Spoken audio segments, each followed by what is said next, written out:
நிதியாண்டிற்கான மத்திய பட்ஜெட் ஏழைகளுக்கும் இளைஞர்களுக்கும் பெரும் பலத்தை கொடுக்கும்.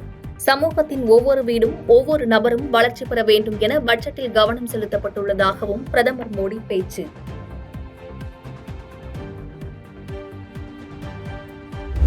கல்வி மற்றும் திறன் மேம்பாட்டிற்கு பட்ஜெட்டில் முக்கியத்துவம் அளிக்கப்பட்டுள்ளதாக பிரதமர் மோடி பேச்சு. சிறு குறு வியாபாரிகள், நடுத்தர வர்க்க வியாபாரிகள் அனைவரும் இந்த மத்திய பட்ஜெட்டால் பயனடைவார்கள் எனவும் பேச்சு.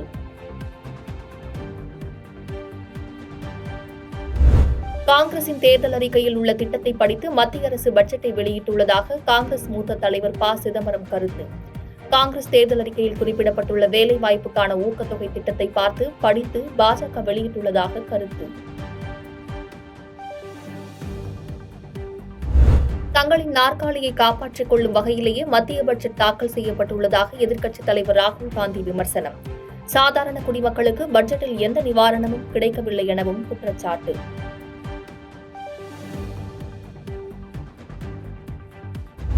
இந்தியா கூட்டணி தலைவர்கள் முதலமைச்சராக உள்ள மாநிலங்களுக்கு மத்திய பட்ஜெட்டில் சிறப்பு திட்டங்கள் ஏதும் இடம்பெறவில்லை.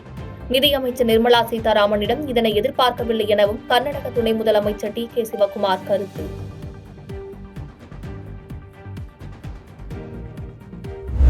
ரயில் விபத்துகள் ஏராளமாக நிகழ்ந்த போதிலும் ரயில்வே துறையில் பாதுகாப்பு பணிகளை மேற்கொள்வது குறித்து பட்ஜெட்டில் எந்த திட்டமும் இடம்பெறாதது ஏமாற்றம் அளிக்கிறது. பயிர்கள் மற்றும் பூச்சிக்கொல்லி மருந்துகளுக்கு மானியம் கிடைக்கும் என்ற எதிர்பார்ப்பு நிறைவேறவில்லை என்றும் காங்கிரஸ் தலைவர் மல்லிகார்ஜுன கார்கே விமர்சனம்.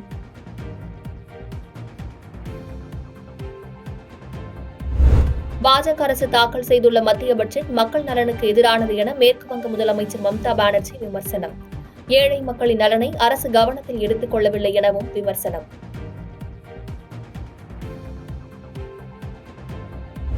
பங்குச்சந்தையில் முதலீடு செய்வதை ஊக்குவிக்கும் வகையில் பட்ஜெட் தாக்கல் செய்யப்பட்டுள்ளதாக நிதியமைச்சர் நிர்மலா சீதாராமன் பேச்சு. வரி நடைமுறைகள் எளிமைப்படுத்தப்பட்டுள்ளதாகவும் சராசரி வருமான வரி குறைந்துள்ளதாகவும் கருத்து.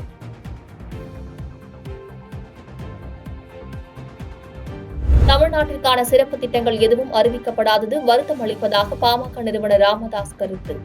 பட்ஜெட்டில் வரி குறைப்பு, வேலைவாய்ப்புகள் உள்ளிட்ட திட்டங்கள் வரவேற்கத்தக்கவை என்றும் விளக்கம்.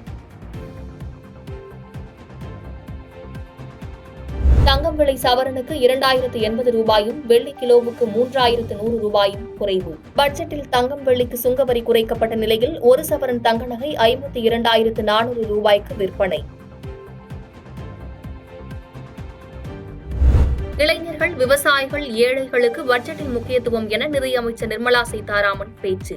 மத்திய பட்ஜெட்டை தாக்கல் செய்த நிதியமைச்சர் உறுதி.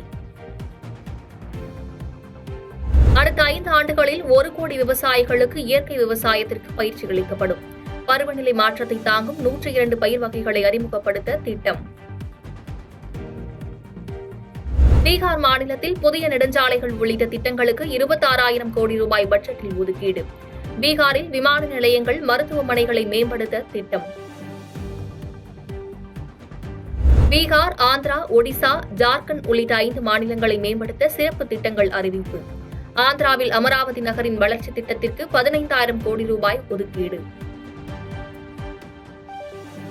நாட்டின் பணவீக்கம் 4% என்ற அளவில் நிலைநிறுத்தப்படும். மாநில அரசுகளோடு இணைந்து நகரங்களை மேம்படுத்த நடவடிக்கை எடுக்கப்படும் என பட்ஜெட்டில் அறிவிப்பு.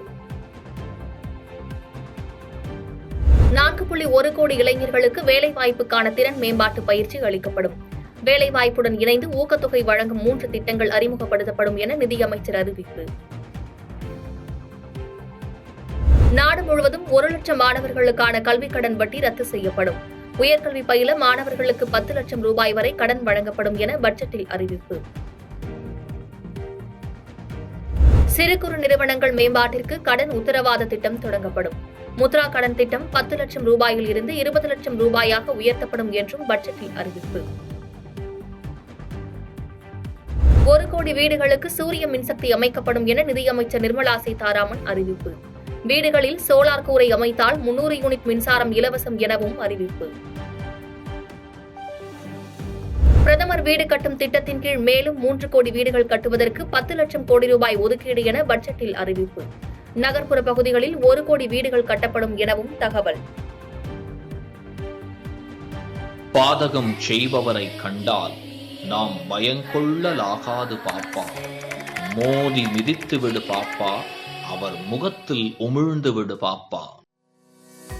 அண்மை செய்திகளை உடனுக்குடன் தெரிந்து கொள்ள இணைந்திருங்கள் இயம்நாடு தொலைக்காட்சியுடன்.